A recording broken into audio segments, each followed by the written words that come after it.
കിട്ടിയ ഊട്ടി അല്ലെങ്കിൽ ചാറ്റി അത്രേ ഉള്ളൂ. നീ നോക്കിക്കോ, ചാവുന്നതിന് മുമ്പ് ഒരു ദിവസം ഈ ഊട്ടി പട്ടണത്തിൽ കാശ് വീശി ലാവിഷായിട്ട് ഞാൻ മലർത്തും. ഇൻസ്റ്റൽ photographer of India. Lankadahanam ballet കളറായിട്ടുണ്ടല്ലോ. ഞാൻ നോക്കുമ്പോൾ ഇത് ആക്ച്വലി വിനീത് സിനിമാറ്റിക് യൂണിവേഴ്സിന്റെ അവഞ്ചേഴ്സ് ആണ് ഈ പടം.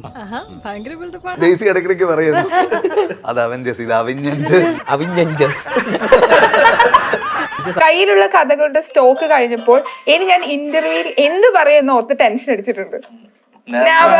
സ്റ്റോറി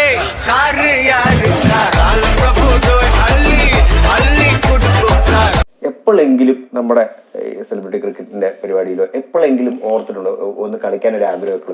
ക്രിക്കറ്റ് കളിക്കണം തോന്നിയിരുന്നു. നമ്മളിപ്പം സെലിബ്രിറ്റി ലീഗ് ഒക്കെ വരുന്നുണ്ടല്ലോ. എനിക്ക് ജയിക്കുന്ന ടീമിൽ കളിക്കാനാണ് ആഗ്രഹം. ചേട്ടനോ? ചേച്ചി, ഞാൻ കുഞ്ഞുനാളോട്ട് ചേച്ചിയുടെ ടി വി കാണുന്ന. അച്ഛന്റെ കൈ പണ്ട് കൂത്തുറമ്പ് സ്റ്റാൻഡിൽ ഒരാള് നോക്കിയിട്ട് പ്രവചിച്ചിട്ടുണ്ട്.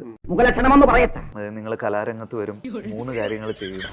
അതിപ്പോ പ്രത്യേകം പറയാണ്ടോ? ദേശീയ തലത്തിൽ അംഗീകരിക്കപ്പെടുന്നു. കഴിവുള്ള 2 മക്കളുണ്ടാവും.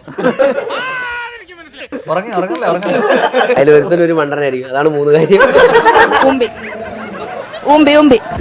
അവനൊരു ബുദ്ധിമാനായ കൂട്ടുകാരനുണ്ടാവും. ഏതൊരു സൈഡിൽ നോക്കിയപ്പോ അച്ഛനെ പോലെ ഉണ്ടെന്ന് പറഞ്ഞിട്ട് അച്ഛൻ ഇങ്ങനെ വളരെ ഇമോഷണൽ ആയിട്ട് നിൽക്കുമ്പോഴാണ് ഇവൻ കേറി വരുന്നത്. വല്ലാതെ ഓർക്കുന്നു. അപ്പൊ ആ ഇമോഷൻ ഒക്കെ എല്ലാ കഥയുടെ അവസാനം എന്നെ എന്തിനാണ് വിളിച്ചത്? എനിക്ക് ഇതിന്റെ അകത്ത് ഭയങ്കരമായിട്ട് ഇപ്പൊ ധ്യാനൊക്കെ ചെയ്യുന്ന പോലത്തെ അത്ര ചലഞ്ചിങ് ആയിട്ടുള്ള ഒരു സിനിമ, അങ്ങനത്തെ സീനുകളൊന്നും ആയിരുന്നില്ല ഇതിൽ. ഏറ്റവും കൂടുതൽ കൊടുത്തൊരു കാര്യമില്ല.